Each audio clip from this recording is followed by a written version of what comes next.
창세기 37장 1절로 봉독해 드리겠습니다. 야곱이 가나안 땅 곧 그의 아버지가 거류하던 땅에 거주하였으니 야곱의 족보는 이러하니라. 요셉이 17세의 소년으로서 그의 형들과 함께 양을 칠 때에 그의 아버지의 아내들 비라와 실바의 아들들과 더불어 함께 있었더니 그가 그들의 잘못을 아버지에게 말하더라. 요셉은 노년에 얻은 아들이므로 이스라엘이 여러 아들들보다 그를 더 사랑하므로 그를 위하여 채색 옷을 지었더니 그의 형들이 아버지가 형들보다 그를 더 사랑함을 보고 그를 미워하여 그에게 편안하게 말할 수 없었더라. 아멘. 지난주까지 밧단 아람으로 도망갔다가 약속의 땅으로 돌아오는 야곱의 여정을 소개해 드렸습니다. 그리고 오늘부터는 장면이 조금 바뀝니다. 오늘은 언약 자손의 보호 내용인데요. 열조에게 주신 나라 언약 가운데 두 번째 내용이죠. 두 번째 내용 주보를 참고해 보시고요. 언약 자손 보호라고 하는 그러한 타이틀로 말씀을 드리려고 하는데요. 이 보호라는 말 참 좋은 말이죠.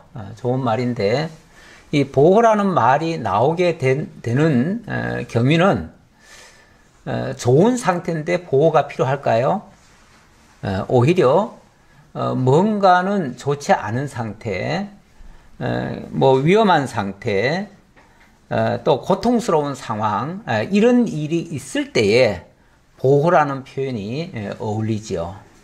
그러니까 이 배경이 되는 말씀은 결코 아름다운 이야기들은 아니에요.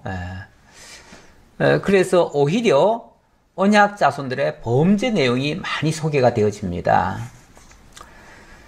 참 우리가 언약 자손, 하나님의 언약을 받은 백성들의 이야기를 지금 듣고 있는데 참 좋은 이야기만 들리면 얼마나 좋겠어요. 그런 얘기만 들으면 전하는 사람도 신나고 함께 듣는 사람들도 기쁠 것 같은데 우리 성경은 이렇게 좋은 이야기만 기록이 되어 있는 게 아니라 때로는 참 말하기가 좀 껄끄럽고 상당히 어려운, 말하면은 요즘 시대로는 오히려 덕이 되지 않을 것 같은 그런 이야기마저도 너무 적나라하게 기록이 돼 있어 가지고 때때로는 이 전하는 사람의 입술이 자꾸 멈칫멈칫 할 때도 있어요. 그 정도로 참 말하기가 어려운 내용들이 있고 결코 우리가 별로 알고 싶지도 않고 그런 거는 그런 거에 별로 관심도 갖고 싶지 않은데 어쨌든 성경이 다 기록을 하고 있으니까 우리는 살펴봐야 되고 오히려 그런 과정에서 또 우리 하나님의 역사가 참 놀랍거든요. 우리 하나님의 역사는 어떤 인간의 안 좋은 모습, 어떤 악한 모습들도 하나님은 다 바꾸셔서 악을 선으로 바꾸셔서 또 하나님의 놀라운 당신의 계획을 이루어 가시는데 사용을 하셔요. 그래서 어찌 보면 인간은 참 못된 모습이 보이는데 그럴수록 하나님의 영광은 더 크게 드러나요. 이게 어찌 보면 좀 역설적인 표현이기도 한데 어쨌든 우리 하나님이 하시는 방법이기도 해요. 우리 하나님은 이렇게 모든 것을 합력해서 선을 이루어 가시는 그런 하나님이신 것을 우리들에게 소개하니까 그래서 비록 배경은 좀 어둡고 침침하고 좀 안 좋은데 그것이 오히려 하나님의 영광을 드러내니까 더 멋진 그림이 또 될 수도 있어요. 원래 우리가 무엇을 이렇게 사물을 이렇게 부각을 시킬 때 주변이 밝은 상태에서는 그게 잘 안 드러납니다. 근데 그 주변이 어두운 상태에서는 굉장히 돋보이고 잘 드러나요. 그래서 요즘은 그런 것들을 아는 사람들은요, 일부러 그림을 그리든지 아니면 뭔가를 자고 만들 때 주변을 어둡게 만들어요. 어둡게 만들어가지고 일부러 그 부분만 스포트라이트를 비추고 그렇게 해서 조명이 확 살아나도록, 그렇게 해서 사물이 확 눈에 띄도록 이렇게 하는 경우도 있어요. 어찌 보면 우리 하나님의 그 특성을, 그 섭리 특성을 잘 활용을 했다라고도 보여져요. 어쨌든 우리가 하나님을 알고 나면 이 지혜가 많이 떠올라서 모든 면에, 문화적인 면에도 적용이 되어져요. 그렇게 되어지면 그런 활동에도 알게 모르게 투영이 되지요. 그렇게 되면 작품도 아주 근사해지고 아주 더 멋있는 그런 결과도 나오는데, 우리 하나님이 하시는 방식이 그래요. 그래서 이제는 이것도 이제 익숙해졌어요. 우리 하나님의 놀라운 능력의 영광을 보려면은 좀 어두운 일들도 있겠구나. 그리고 나서 하나님의 영광이 나타나겠구나. 라고 생각하니까 이제 웬만한 거 가지고 놀랄 일은 아니에요. 당연히 그럴 수 있고, 그래야만 또 되고, 그래야 오히려 하나님의 더 돋보이고, 이렇게 되어진다라고 보여집니다.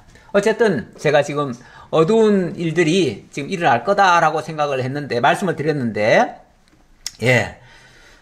오늘부터는 바로 언약 자손들의 범죄 내용이 소개가 되어집니다. 이번 주, 다음 주까지 아주 범죄 내용, 아주 적나라한 이야기들이 소개될 것 같은데, 이런 범죄가 있음으로 해서 요셉은 애굽의 종으로 팔려가게 되어지고, 애굽으로 팔려가는 때문에 나중에 이스라엘 민족이 구원을 받게 되는 이런 역사가 또 만들어져요.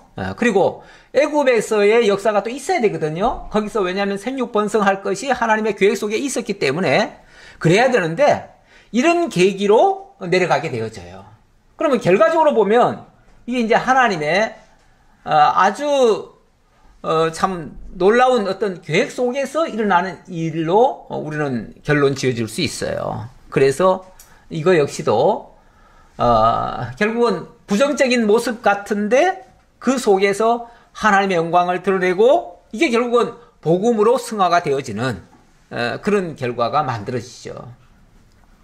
우리 복음 하면은 대표적인 케이스가 우리 주 예수 그리스도의 십자가의 고난과 그 부활을 통한 하나님의 영광의 모습인데, 사실 그것도 하나님의 그 영광이 나타나기 전에는 엄청난 그 부정적인 얘기들 아닙니까? 예수 그리스도가 아무런 죄가 없음에도 정말 그 누명을 쓰고 미움을 받고 자기 동족들로부터 고발을 당하고 결국은 이방인의 손에 넘겨져 가지고 죽음에 이르는 그 고통을 당하잖아요.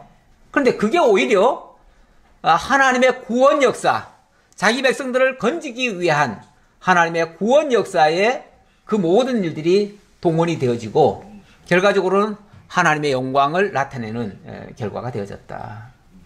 그러니 오늘 이 요셉을 보면서 바로 하나님의 그 놀라운 그런 구원의 섭리를 읽을 수가 있다라는 말씀을 먼저 드려놓고 시작을 해보겠습니다. 자, 오늘부터 장면이 좀 바뀐다고 했는데요. 두 번째, 언약 자손 보호. 지난주까지는 계속 언약을 하나님이 하시는 내용까지만 소개를 했어요. 그래서 열조에게 언약을 수립을 하시는데, 열조라 그러면은 아브라함에게 언약을 주시고, 아브라함이 주신 언약이 또 이삭에게 계승이 되어지고, 이삭에게 계승되었던 것이 또다시 야곱에게 계승이 되어집니다.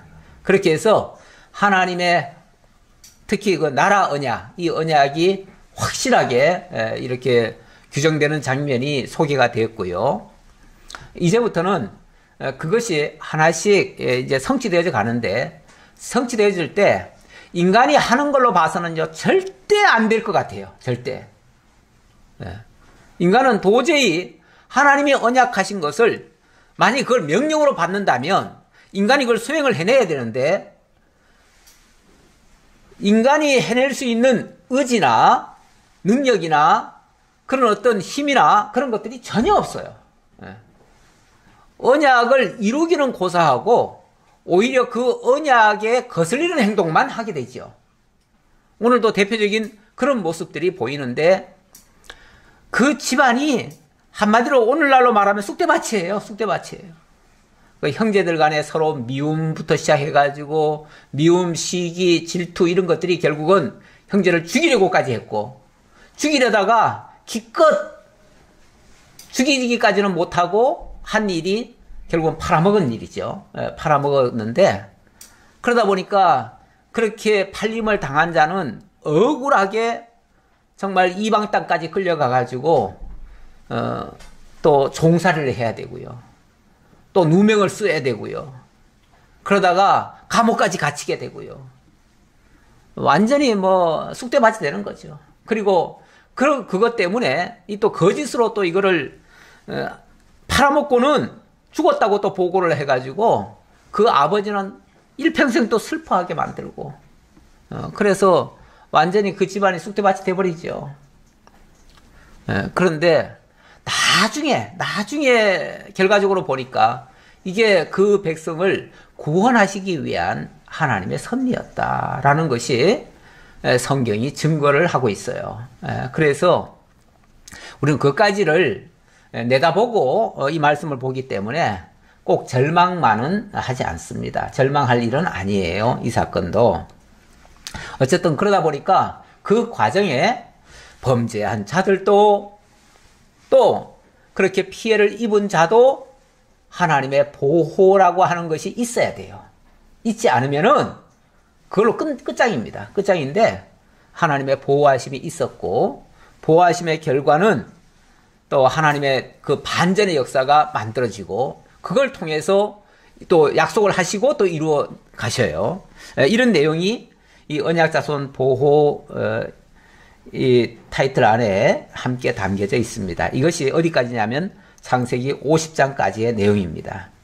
그리고 나서 출애굽기로 넘어가는데 그 내용은 이 백성들을 하나님께서 생육 번성시키시고 출애굽시키는 장면, 여기까지의 내용이 또 이어질 건데 그거는 또 나중에 보고요. 자, 오늘은 어쨌든 하나님께서 이렇게 언약 자손들이 범죄한 후에 애굽으로 내려가게 되는 그런 과정 이야기를 소개하게 되어집니다. 근데 참 애굽으로 왜 또 내려가야 되는가라는 것을 또 의문을 품을 수도 있는데, 결과적으로 말하면은 애굽으로 내려가야만 됩니다. 왜 그렇죠? 창세기 15장에서 이미 하나님께서는 아브라함에게 내 자손이 어디로 갈 거라고 했어요? 애굽으로 내려가서 400년간 거기서 종살이 하게 될 것이다 라고 예언이 돼 있어요.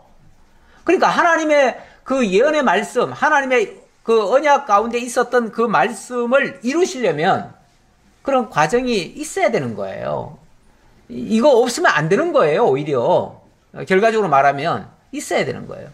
그러니까 결국은 인간이 범죄한 것 같고 인간이 참 허약해서 이렇게 되는 것 같은데 결과적으로는 하나님의 뜻을 이루고 있다라는 말씀이 성경의 증언입니다. 자, 37장에서 38장까지는 언약 자손의 범죄 내용입니다. 먼저 37장에서는 이 형제들의 공범죄가 나오는데 거기에 또 대표적인 사람은 또 유다입니다. 유다. 참 유다라는 사람 어찌 보면 우리 하나님께서 중요한 인물로 택하시고 그를 쓰시는데 그가 이런 범죄에도 어찌 보면 앞장서는 모습이 나타나게 됩니다. 참 이런 것도 참 아이러니해요. 우리 일반 상식으로는 얼른 납득이 좀 잘 안 돼요. 그래서 이 성경을 볼 때 성경 그리 어려워가지고 어려운 게 아니라 이런 거에 대한 해석을 참 하기가 때때로 난감할 때가 있어요. 그래서 성경을 볼 때에 전체적인 하나님의 뜻을 알고 하나님의 섭리 방식을 이해하고 그리고 이 본문을 읽어야 이게 본문이 제대로 전달이 되어지죠. 하나님의 본 의도대로 전달이 되어지죠. 그렇지 않고 마구 읽어버리면은 정말 이거 무지막지한 인간들이에요. 이런 인간들을 왜 우리가 봐야 되고 이런 얘기를 왜 들어야 되나 싶을 정도로 이렇게 또 반문이 들 수도 있어요. 그렇게 되면 우리가 기독교에 대한 환상이 깨져버려요. 우리 기독교가 얼마나 정말 놀라운 이 세상 그 어느 종교와도 비교할 수 없을 정도로 우월한 그런 복음을 가지고 있는데 믿음의 조상들이 이런 모습을 자꾸 보이니까 우리는 왜 사람한테 자꾸 실망하잖아요.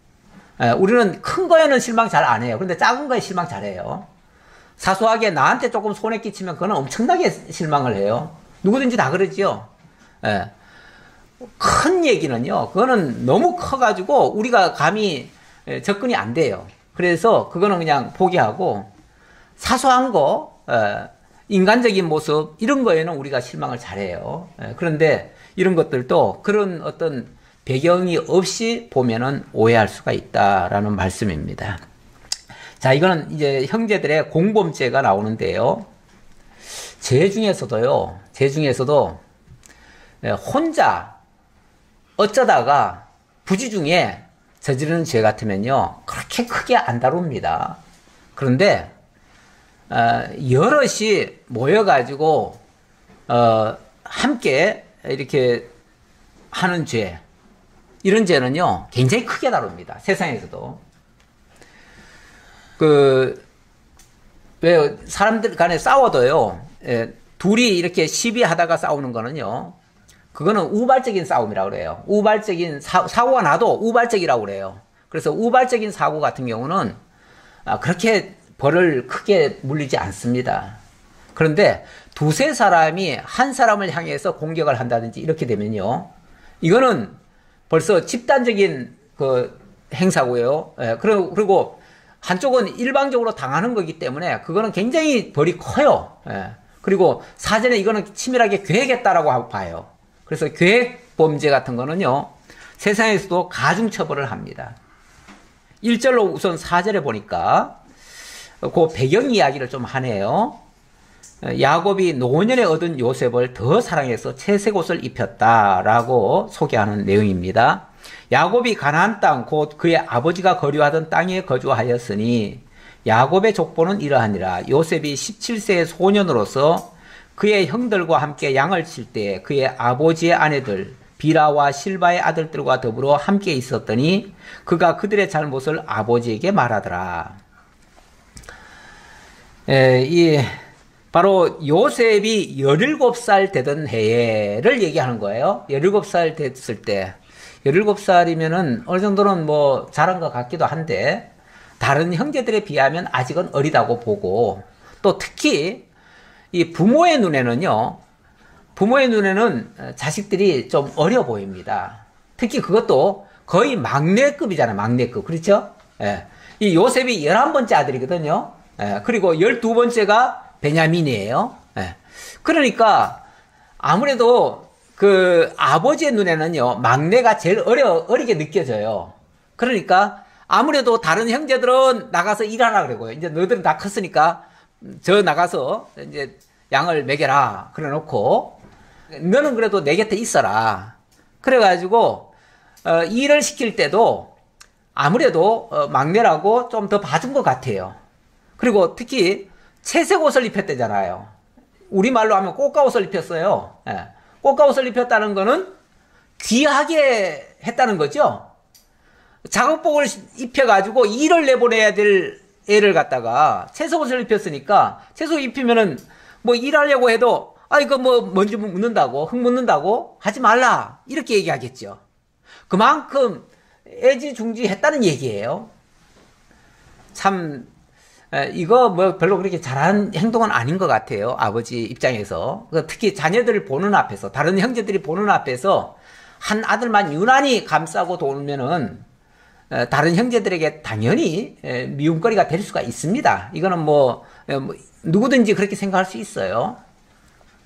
거기다가 또 이 요셉은 어찌 보면 친화력이 좋았던 것 같아요. 그러다 보니까 보면은 그의 아버지 아내들 빌라와 실바의 아들들과 더불어 함께 있었다. 함께 있었다.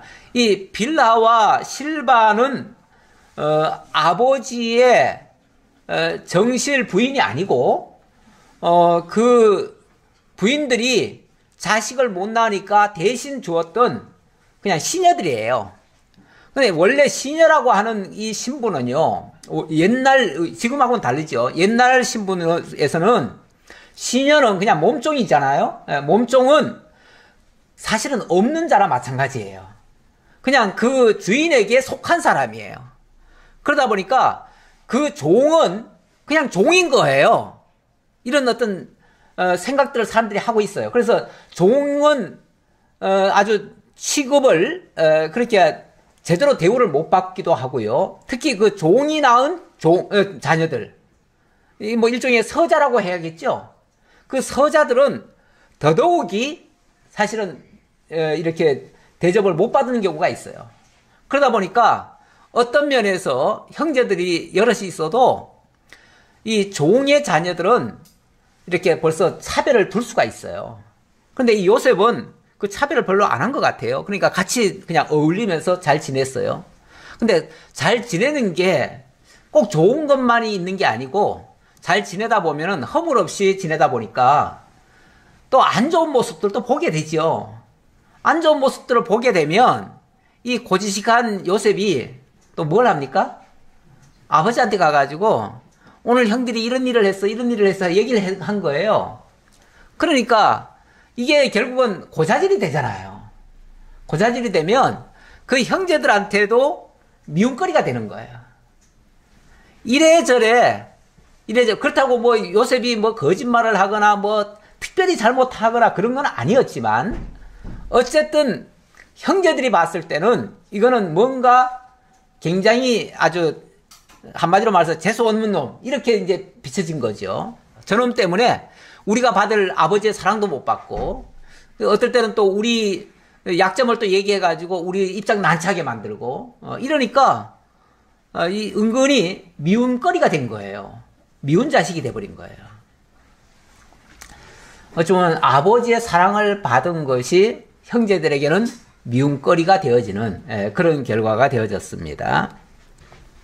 뿐만 아니라 요셉은 노년에 얻은 아들이므로 이스라엘이 여러 아들들보다 그를 더 사랑하므로 그를 위하여 채색 옷을 지었더니 그의 형들이 아버지가 형들보다 그를 더 사랑함을 보고 그를 미워하여 그에게 편안하게 말할 수 없었더라.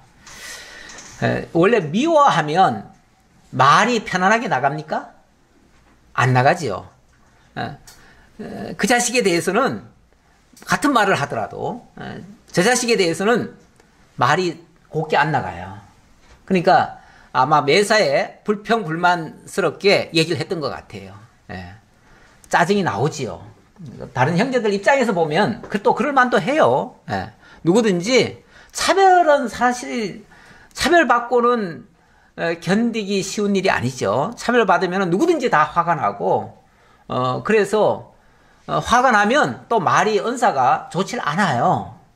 그래서 그에게 편안하게 말할 수 없었대요. 이게 솔직한 거예요. 이거 여기까지 뭐 잘못된 거 아니에요. 그럴 수밖에 없어요. 그리고 이 아버지 입장에서 봤을 때는 어쨌든 막내처럼 낳고 또 그 아들, 그 동생을 또 낳았는데, 베냐민을 낳았는데 낳자마자 또 그 엄마가 또 죽었잖아요. 그렇죠? 쉽게 말하면 다른 형제들은 다 엄마가 있어요. 있는데 이 요셉과 베냐민에게는 엄마가 없어요. 지금 죽었어요. 그러니까 더 애틋한 거예요. 그러니까 이 부모 입장은 항상 그 약한 사람에게, 약한 자녀에게 마음이 더 쓰입니다. 항상. 옛날에 우리 형제들도 그랬던 것 같아요. 우리 형제들 중에서도 한 분이 좀 장애가 있었어요. 그러니까 우리 어머니의 늘 관심은 그 형제에게 가 있어요. 그러니까 다른 형제들이 늘 불만이에요. 그게. 그래가지고 저도 그 소리를 무척 들었거든요. 우리 집안에서 아버지 어머니로부터 인정받으려면 참 불구가 되든지 해야 되겠다고.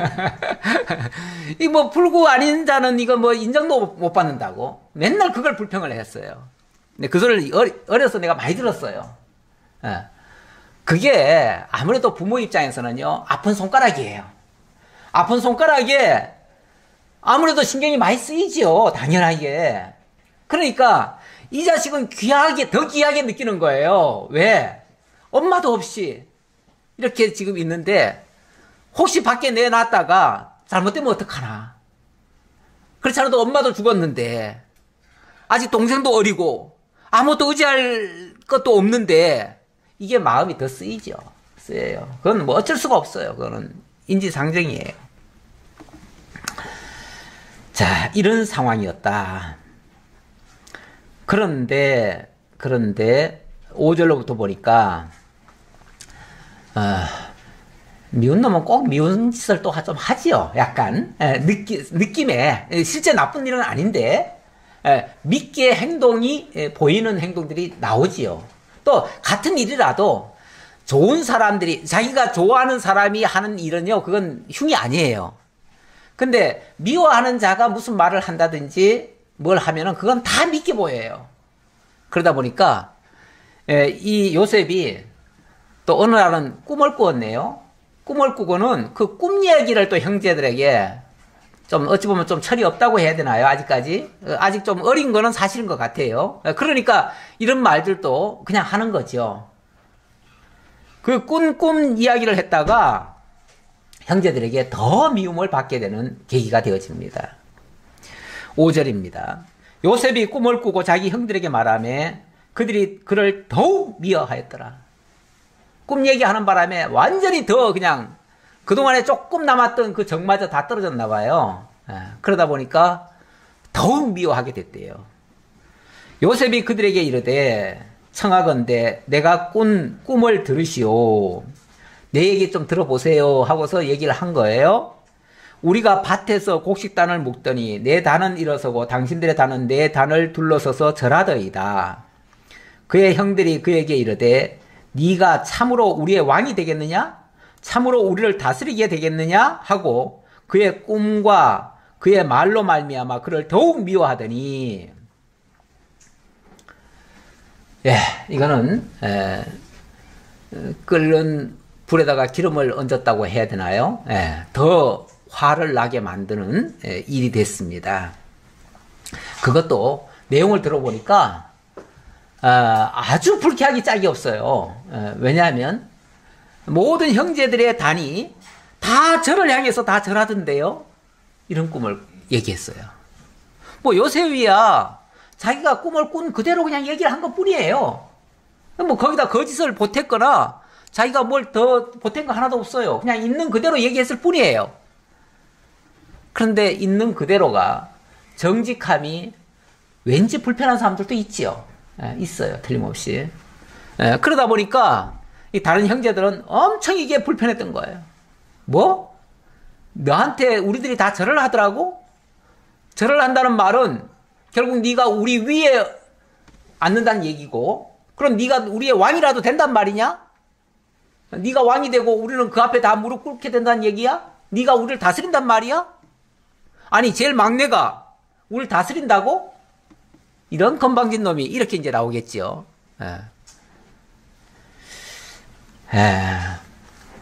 그리고 나서 요셉이 다시 꿈을 꾸고 그의 형들에게 말하여 이르되 내가 또 꿈을 꾼즉 해와 달과 11별이 내게 절하더이다 하니라. 이거 한술 더 떴어요.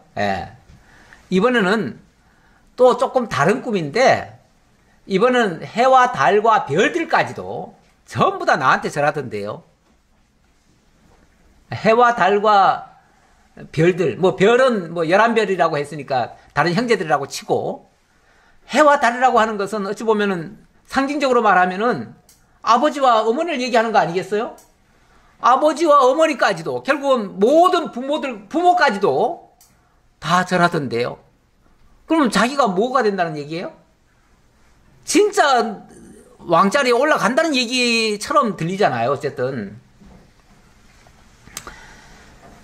이 말을 하니까 이건 좀 너무했다 싶었는지 그가 그의 꿈을 아버지와 형들에게 말하며 아버지가 그를 꾸짖고 그에게 이르되 네가 꾼 꿈이 무엇이냐?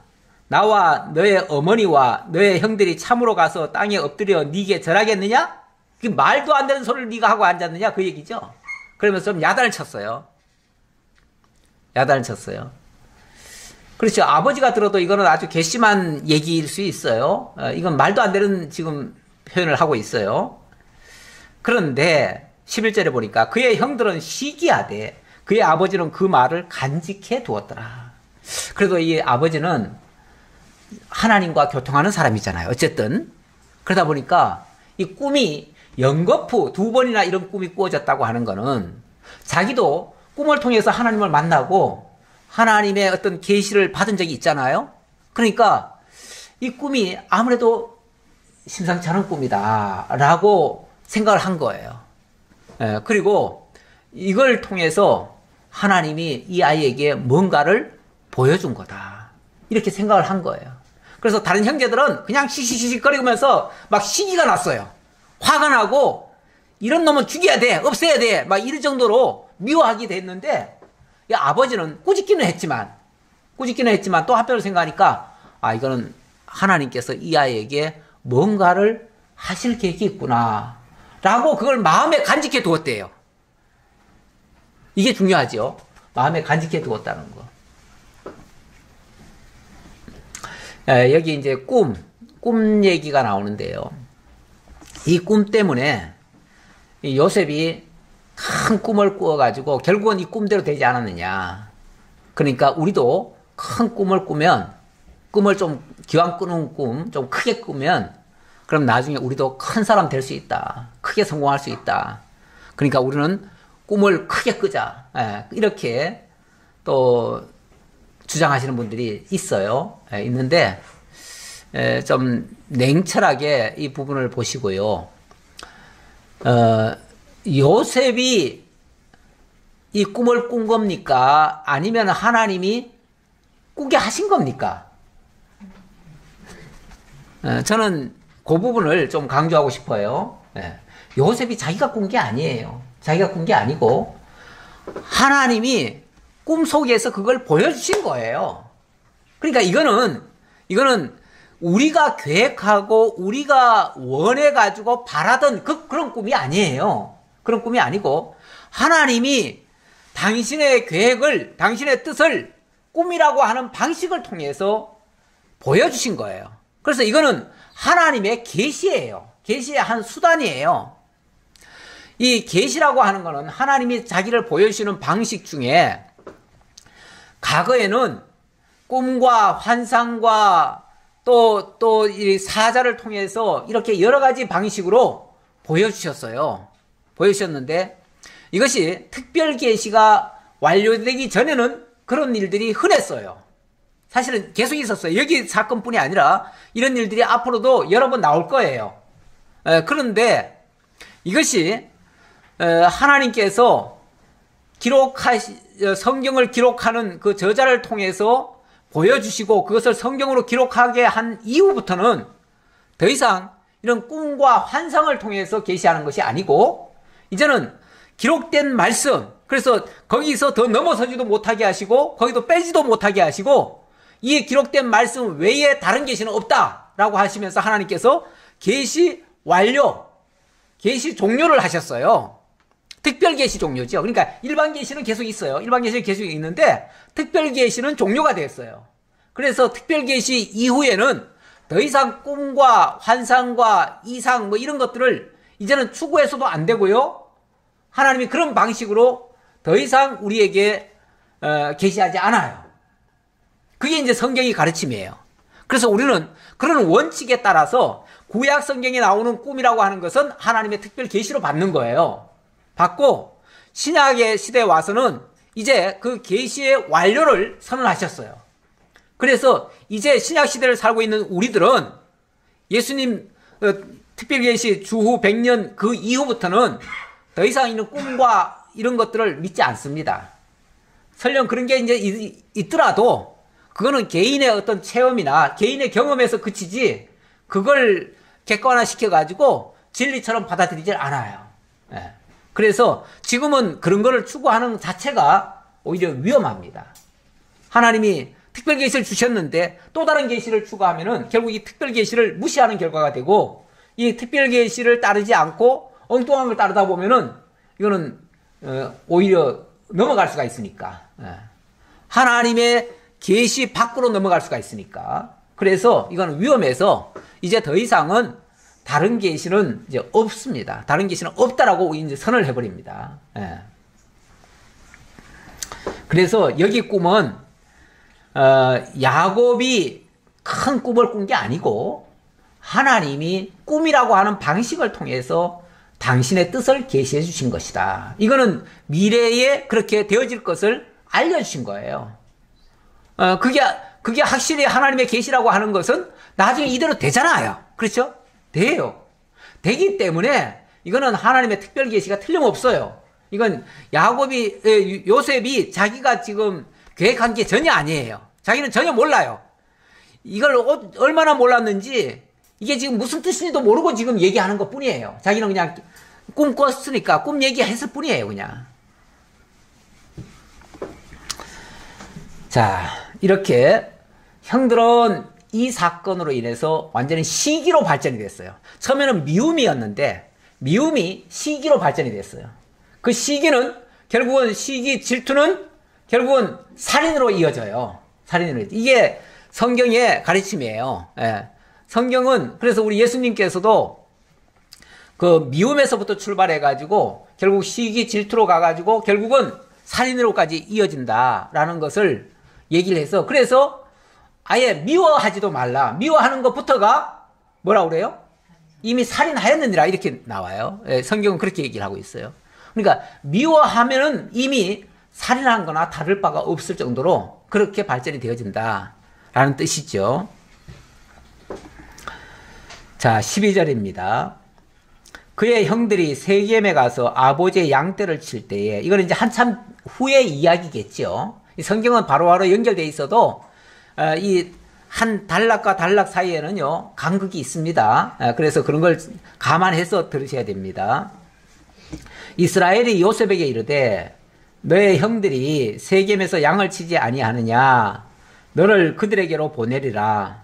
요셉이 아버지에게 대답하되 내가 그리하겠나이다. 어느 날은 이 아버지가 요셉한테 너의 형들이 지금 세겜에서 양을 치고 있다고 한다. 그러니 네가 한번 갔다 와야 되겠다. 그렇게 얘기를 한 거죠. 그랬더니 제가 가야죠. 그럼 당연히 제가 그렇게 하겠습니다. 굉장히 순종 잘하네요. 그렇죠? 그러니까 그동안 안 시켜 먹어서 그렇죠. 시키기만 하면 일 잘할 사람이에요. 잘할 사람인데 그동안 너무 귀하게만 여겨가지고 그냥 안 시켰던 거예요. 기본적으로 이 요셉은요 참 순종의 사람이에요.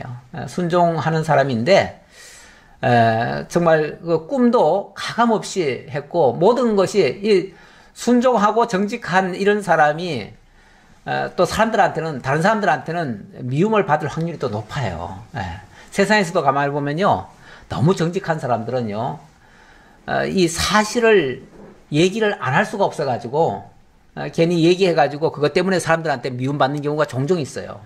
왜냐하면 이 세상이라고 하는 데는요 원래 음침한 부분이 많아요. 그리고 음흉하고 또 속이고 거짓하는 것도 있어요. 그러면은 그런 것들은 좀 아는 사이 같으면 좀 눈 감아줘야 되거든요. 좀 봐줘야 돼요. 근데 그게 옳지 않다고 얘기하는 순간 그로부터 미움받아요. 그리고 똑같이 같이 좀 해먹어야 되는데 자기만 정직한 것처럼 얘기해버리면 남들이 뭐가 되겠어요? 그러니까 또 그럴 때도 또 미움받아요. 그래서 자고가 세상에서는요 너무 순종하고 정직하고 깨끗해도요 사람들한테 표적이 되고요 그게 미움거리가 되는 경우가 참 많아요. 이스라엘이 그에게 이르되 가서 네 형들과 양떼가 다 잘 있는지를 보고 돌아와 내게 말하라 하고 그를 헤브론 골짜기에서 보내니 그가 세겜으로 가니라. 자, 세겜을 향해서 이제 출발을 했습니다. 가서 네가 뭐 가서 많이 일할 건 없고 가서 형들이 어떻게 지내는지 잘 보고 그리고 돌아와라. 이제 처음이니까 이제 앞으로는 이제 또 시키겠죠. 앞으로는 그 형들과 똑같이 이제 어차피 이 사람들은요 하는 일이 원래 직업이 다 양떼 키우는 거예요. 목자들이에요, 다. 대대로 목자가 하는 일들이에요. 그래서 어느 정도 크면은 이제 목동일 하라고 내보내요. 내보내는데 지금은 아마 처음이니까 이번에는 그냥 갔다만 와라. 그리고 다음에는 너도 가서 같이 일해야 된다. 그러니까 어떻게 일하는지 가서 보고만 와라. 이렇게 얘기한 것 같아요. 그래서 세겜으로 갔는데 어떤 사람이 그를 만난즉 그가 들에서 방황하는지라 그 사람이 그에게 물어 이르되 네가 무엇을 찾느냐. 자, 세겜이라고 해서 아버지 말 듣고 정직하게 세겜이라고 하니까 세겜에 가면 있겠거니 하고 갔는데 세겜을 다 뒤졌는데 없어요. 안 보이는 거예요. 그러니까 여기도 가보고 저기도 가보고 하니까 이제 자꾸 왔다 갔다 방황하는 모습이잖아요. 그러니까 어떤 사람이 너 왜 여기서 방황하고 있느냐. 아직은 좀 어린 것 같은데 어린 사람이 왜 이런 들판에서 방황하고 있느냐라고 물었지요. 그랬더니 예, 제가 형들을 찾는데 형들은 이런 사람입니다. 혹시 못 보셨습니까? 그랬더니 그 사람들 진작 여기 떠났다고. 그러면서 그 사람들 어디로 가는지 이야기를 듣고 보니까 도단으로 간다고 하더라. 이렇게 이제 그걸 힌트를 준 거예요. 예.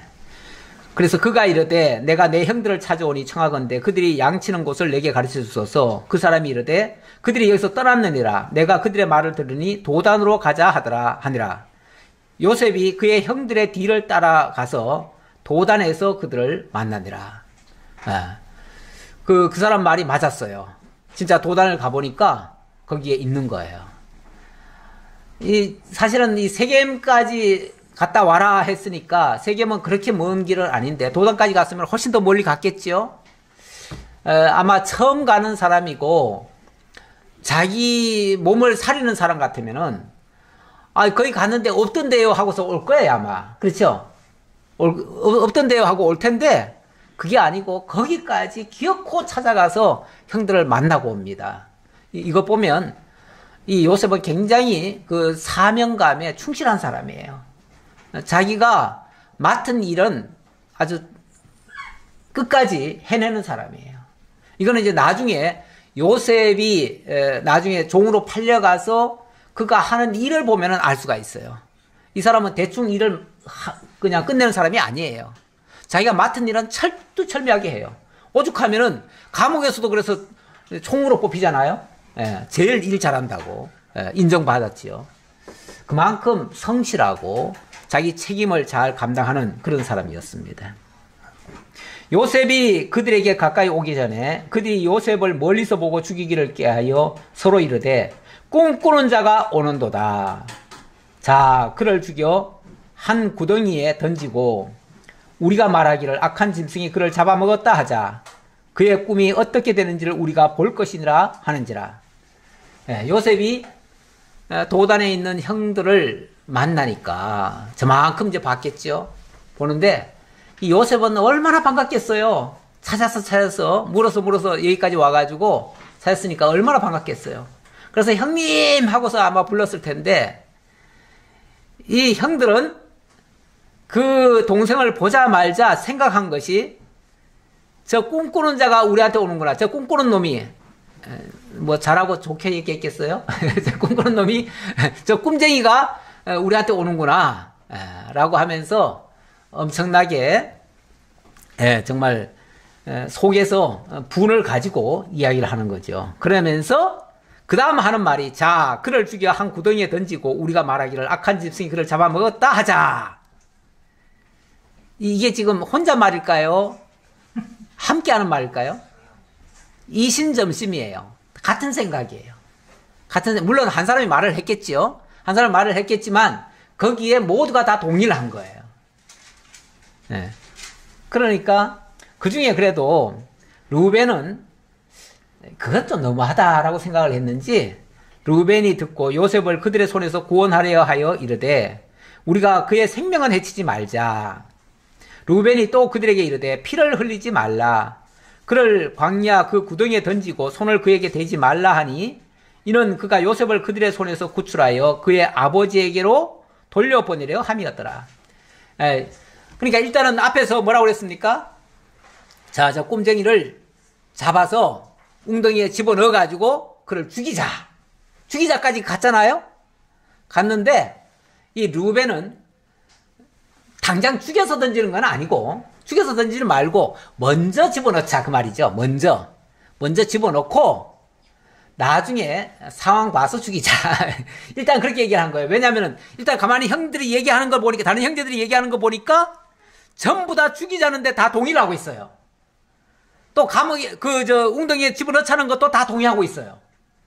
그렇다면 이것도 하지 말자 저것도 하지 말자 할 수는 없잖아요. 그렇죠? 그러니까 집어넣되 죽여서 집어넣지는 말고 일단 그냥 집어넣자. 넣어놓고 나중에 상황 봐서 죽이자. 요 말을 한 거는 시간을 조금 벌려고 한 거예요. 시간을 조금 벌었다가 나중에 이 다른 형들이 조금 화가 풀리든지 뭐 하든지 하면 그때 가서 그래 우리가 죽이기까지 했어야 되겠느냐, 우리 손으로 죽였어야 되겠느냐, 저 안에 가만히 내버려 두면 지가 알아서 죽을 거니까 그냥 내버려 두자. 아마 이 정도로 얘기하고 나중에 뒤로 빼돌려 가지고 그래서 이제 살려내려고 이렇게 이제 약간 머리를 쓴 것 같아요, 루벤이. 그나마 요 정도 머리 써준 것만 해도 고맙긴 하지요. 참 이거 고맙다고 해야 되나. 근데 사실은 뭐 미워하는 마음은 이신전심이에요. 다 똑같아요. 그런데 그래도 죽이기까지 했어야 되겠느냐 정도. 루벤은 그 정도예요. 네, 그랬는데 요셉이 형들에게 이르매 그의 형들이 요셉의 옷 곧 그가 입은 채색 옷을 벗기고 그를 잡아 구덩이에 던지니 그 구덩이는 빈 것이라 그 속에 물이 없었더라. 물이 없었다라는 말은 거 있으면 죽는다는 얘기죠. 가만 내버려둬도 죽을 그런 웅덩이에요. 원래 웅덩이라고 하는 거는 이렇게 깊이 판 거 아니에요? 원래 파면은 웬만한 땅에서는 물이 나올 수가 있어요. 근데 여기는 웅덩이는 웅덩이인데 물 없는 웅덩이, 터진 웅덩이 뭐 이런 표현도 하는데 이런 웅덩이는 사실은 우물의 그 개념으로 원래 그 웅덩이를 판다는 거는 그런 개념으로 이제 파는 건데 전혀 무익한 우물인 거죠. 이건 사람 잡는 우물이죠. 이런 데는 빠지면 사람만 죽어요. 올라오지도 못하고. 자, 결국은 요셉은 가장 위기 상황에 빠졌습니다. 자, 그리고 나서 25절 그들이 앉아 음식을 먹다가 눈을 들어본 적 한 무리의 이스마엘 사람들이 길르앗에서 오는데 그 낙타들의 향품과 유향과 모략을 싣고 애굽으로 내려가는지라. 유다가 자기 형제에게 이르되 우리가 우리 동생을 죽이고 그의 피를 덮어둔들 무엇이 유익할까? 자, 그를 이스마엘 사람들에게 팔고 그에게 우리 손을 대지 말자. 그는 우리의 동생이요 우리의 혈육이니라 하매 그의 형제들이 청종하였더라. 아따, 대단히 위하는 말이네요. 예. 자, 우리 동생을 죽이고 그의 피를 덮어둔들 무엇이 유익할까? 우리한테 무슨 이득이 있을까? 그 말이잖아요. 하기야 죽여봤자 이득될 건 하나도 없지요. 이득될 건 없어요. 그래 놓고 이득되려면 어떻게 하자고요? 이스마엘 사람들에게 팔아버리자. 팔면 돈 조금이라도 받을 거 아니냐. 그리고 우리 손으로 안 죽이니까 뭐도 할 수 있고 미운 놈 제거도 할 수 있고. 그야말로 일거양득. 일거양득이 아니죠. 일거다득이 일어나는 거죠. 뭐 꺽 먹고 알 먹고 도장치고 가재 잡는 격으로 이 한 행동으로 엄청나게 많은 이득이 있을 수가 있어요. 이 계산하면 그런 거죠. 계산하면 그런데 참 이런 계획을 생각이라도 하는 것 자체가 얼마나 정말 무서운 이야기입니까? 근데 이 말을 누가 한다고요? 유다가.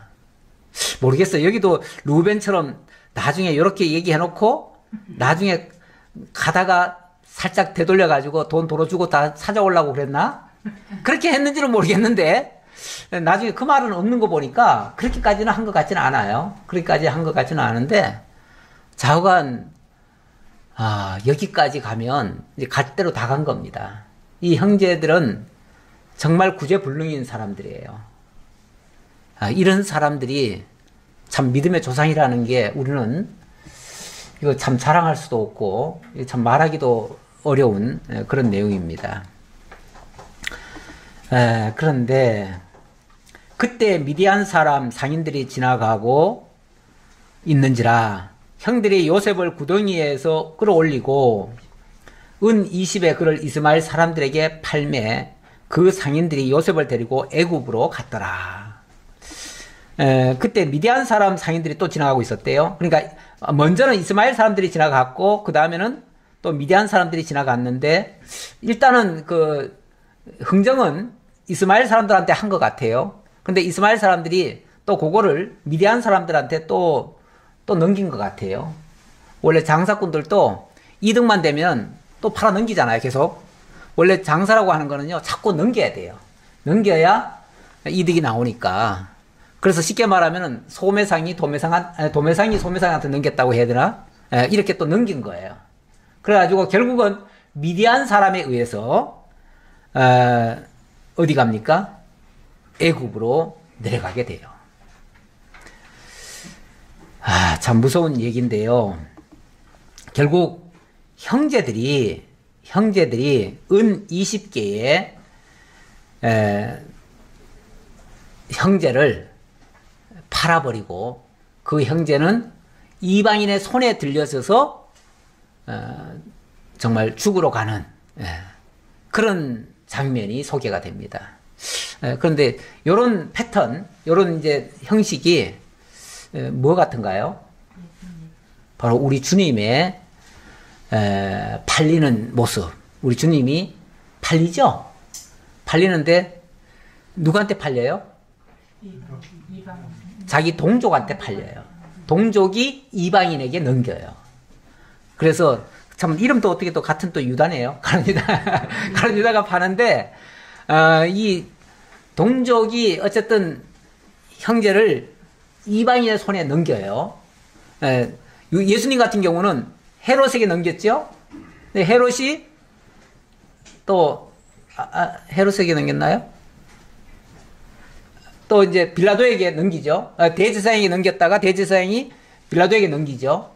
그렇게 해가지고 예수님이 십자가형을 받게 되는데, 근데 결과적으로 어떻게 되는가? 그 일이 나중에 이스라엘 민족을 구원하게 되어지는, 자기 동족을 구원하는 결과가 되어져요. 예수님은 은 30에 팔렸는데 아마 그때하고 이때가 노예값이 좀 달랐던 것 같아요. 이때는 20냥이 노예값이래요. 또 그때는 30냥이 또 노예값이고. 그러니까 이건 20냥이다 30냥이다라는 거는 그냥 노예값이에요. 그러니까 노예값에 팔려요. 참 너무너무 비참한 모습이죠. 원래 노예는요, 물건 취급해요. 물건 취급을 하기 때문에 경우에 따라서 마음에 안 들면 그냥 죽여도 죄를 안 물어요. 노예 죽여가지고는 죄를 당하는 게 아니에요. 그 정도로 물건 취급하니까. 그래서 결국은 죽음에도 처해질 수 있고, 물론 요셉은 죽지는 않지만은 그 죽음 같은 곳에 처해지죠. 그러는데 나중에는 그게 이제 전화 위복이 되어지죠. 완전히 그 감옥에서 풀려나와가지고 오히려 가장 높은 자리, 애굽의 총리가 되어지죠. 근데 그 애굽의 그 왕이 뭐라고 그랬냐면, 내가 보호자만 너보다 좀 더 높고 나머지 모든 것을 다 너한테 맡기겠다 그랬어요. 그러니까 최고 권력자가 누구예요?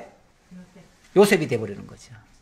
그러다 보니까 요셉이 모든 일을, 모든 집행을 자기 뜻대로 하는 거예요.